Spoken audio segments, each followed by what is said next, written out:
In this tutorial, I'll show you how to get Google to pay for your Android apps. Did you know that you could get Google to pay for some of your favorite apps, games, or in-app purchases? I use the same trick to get my Google One Cloud Storage subscription for free. I'm talking about taking advantage of the official Google Opinion Rewards app, where you answer a few quick surveys and get Google Play Store or PayPal credit. Firstly, download the app available for Android or iOS. Sign in using your Google account. Get surveys based on your location, Google searches, or recent activities.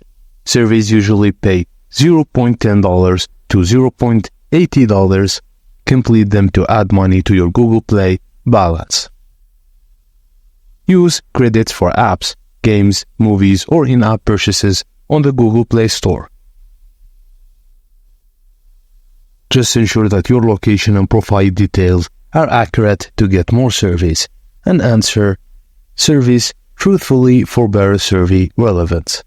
Google Opinion Rewards is an easy way to earn extra money. Download the app, answer surveys, and enjoy free content or subscriptions.